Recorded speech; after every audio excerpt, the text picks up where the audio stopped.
Guys, welcome to Digital Artist React number 4.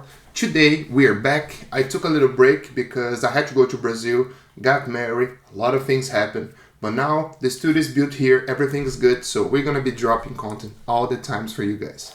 So I select this movie poster in particular. If you're your first time on the channel, on this channel we look, we revise, and we analyze everything related to movie posters or cool images, cool projects from Behance, or anything that I judge that is popping or is very popular or has a good aesthetic. So with no further ado, let's start, guys. So I select this movie because, of course, this movie just came out and still on the movie theaters and everything. I really like this, but we're gonna go deep on fine details and everything to see what we could improve or just have a different set of eyes so we can approach this and we can judge in the best way. So the first thing that I noticed is like you clearly have three backgrounds. You have the foreground here, one is more dark, when you have the logo, the character of the Batman's coming out.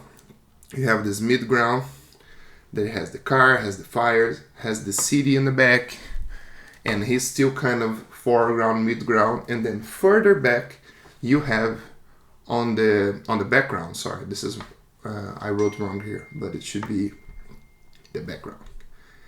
And we have these three different things already there, so we're gonna try to approach this and try to extract the best visual that we can do. Okay, so another thing that I notice is like, first thing when I look at this poster, you notice that it's really red and yellow. So my first impression is that is a little bit too monochromatic, but since I didn't see the movie yet, so I'm not gonna judge from that. I'm just gonna suggest some things that I think at the end would be a little bit better. So let's just look at cool things that they did here. They have a good range of contrast, like I showed here, because the guy is in black, he's in front, and the car in the back, together with the fire, super light, so create a nice contrast. And then after that, it starts fading out, so you can start seeing the characters. And then they get their contrast here, a little darker, and with a lighter background. So you pretty much have light background, characters with dark tones and dark shades, and then you go down to the fire, super bright, and then black. So white, black, pretty much.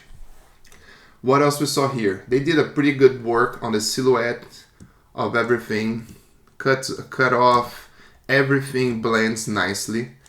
What I was gonna say to you guys is like, most of the times with this movie posters, they do the retouching, they do the process, and then they usually send to illustrators so they can trace over like hairs and make sure everything blends together more.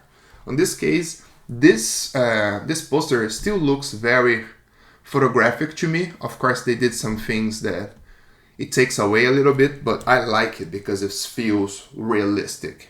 Like, it's not overly painted, and I believe that's kind of the strategy of the movie, because they want it to be dark, they want it to be gritty, they want it to be destruction. Like, this is the Dark Knight, and like unmask the truth.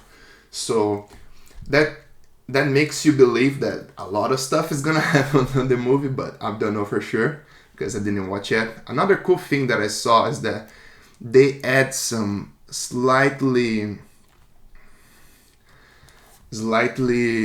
detailed lights. Like, you can see the inner light here on his eye, and the same, they're copied to here. Why are they using this? Here too, you can see that. You can see here a little less, and you can see here too. Why do they do that? Because it's easier to show that your eye is catching light. Even here, when I believe you wouldn't be able to see this bright, but it helps. It helps because it shows like there's a light source in the front. So that's what they usually do when they do like 3D characters. I saw on a Corridor Crew channel where Weta did that with Thanos' eyes, and they even fake it. They added a second light there just so it could catch that little thing here that we're talking about. So that helps a lot, guys, but be careful. When you work with eyes, it needs to be really subtle because it's really easy to mess up the eyes. Another cool thing that I like it's like you can see that the silhouette of the Batman kind of covers the Catwoman, kind of covers this dude and kind of covers this dude too. You can see that his body ends here. Why I think that is cool? Because in a creative way, it's Batman's style, right? It's his style, and everything, like all the mass, the fight, and the destruction that's gonna happen, it's his story. So I really like that they did the subtle adjustment here, and even broke down a little bit so you can see that you can have a little more separation, especially on these areas here, this area. This was all because remember we talked about the contrast. It's all about how to create contrast, to create separation, and to make your image read better. Now, let me just check my notes here. Oh, there's a note here too. Looking at this, I was not a big fan of the glow on the car because for me it feels like they just threw in there. I feel like they could do some more details here so the car could read a little better, and it's just not a light over, like an overlay or a screen layer in a gradient, because they needed to create this separation, because Robert Pattinson here, black, boom. So the car is also black, so they need some sort of separation. I would approach in a different way, maybe try to create some of the lines of the car here and approach it in a better way. And I also feel like if this guy here is in the front of all this destruction, which is like, it's a lot. Like, come on guys, let's be honest. The city's on fire.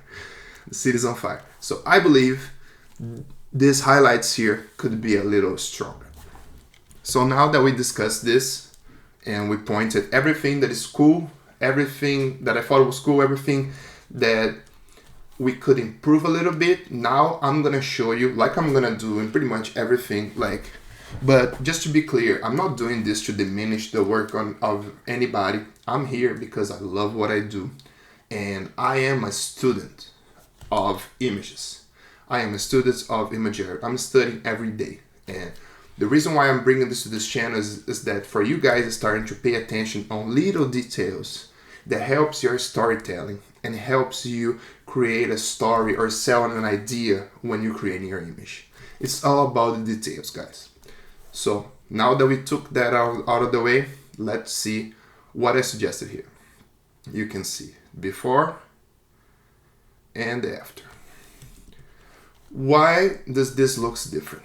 Because I took away a little bit of the saturation here. Actually, I threw some cyan to cancel out the red, to just give a little, so you could read this a little better here.